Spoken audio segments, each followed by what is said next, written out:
You just watch someone get hired for a role you know they can't do. Maybe you were on the interview panel. Maybe you trained them in their first week. Maybe you watched them fail quietly for 6 months before the company finally let them go, and then posted the same job description and did the exact same thing again. And the question that never gets answered is the one everyone is thinking. How does this keep happening? The answer is not that your HR team is incompetent. It is not that the candidates are lying. The answer is that your company is using a hiring process that was never designed to predict job performance. It was designed to reduce discomfort. And those two things are not the same. Organizational psychologist Thomas Chamorro Premuzic has spent years studying why organizations consistently hire the wrong people. His conclusion is uncomfortable. Most hiring decisions, he argues, are driven not by what will predict success in the role, but by what makes the interviewer feel confident. And confidence in an interview room is not the same thing as competence on the job. About what actually happens in most interviews.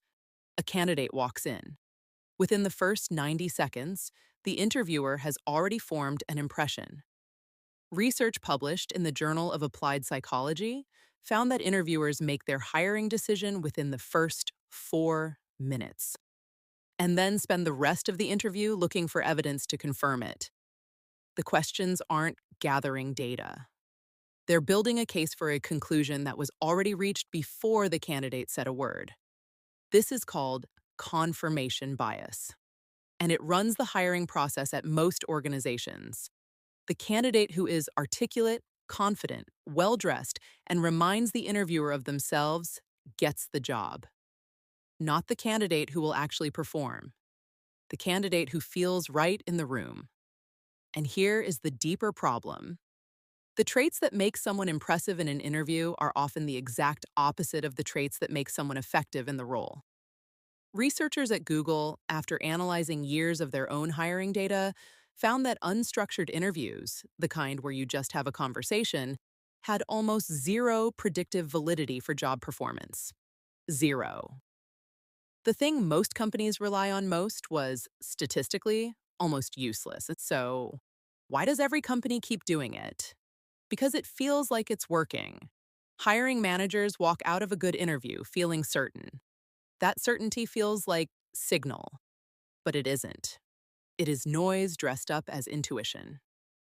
Industrial organizational psychologist Frank Schmidt spent 40 years synthesizing research on hiring methods. His landmark meta-analysis, covering decades of data and hundreds of thousands of employees, found that the best predictors of job performance are structured interviews with standardized questions, work sample tests where candidates actually do the job, and cognitive ability assessments. Not gut feel. Not culture fit conversations, not whether you'd want to have a beer with them. Culture fit is worth pausing on. It became one of the most popular hiring criteria of the last 2 decades. And it sounds reasonable. You want someone who fits the team. But research from Northwestern University found that culture fit assessments, in practice, most often measure social similarity. Shared backgrounds, shared mannerisms, shared references. In other words, companies hiring for culture fit are frequently just hiring people who look and sound like the people already there. They call it fit. The research calls it homogeneity. And homogeneous teams, the data consistently shows, are less innovative, less adaptive, and more prone to groupthink than diverse ones. Your company is not hiring the wrong people because it has bad luck. It is hiring the wrong people because the process rewards the wrong signals.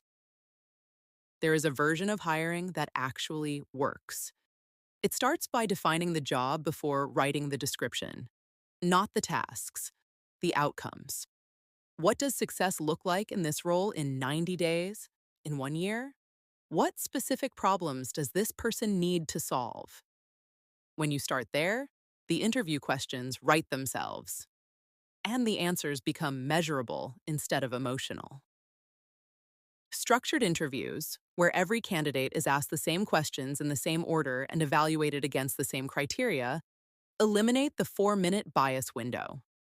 They force the process to gather consistent data instead of confirming first impressions.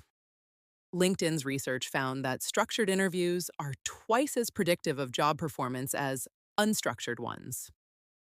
Twice. Work samples and skills assessments go further. Give the candidate a real task, a short version of something they will actually do in the role. Not a trick, not a puzzle, the actual work. The performance gap between candidates becomes visible immediately.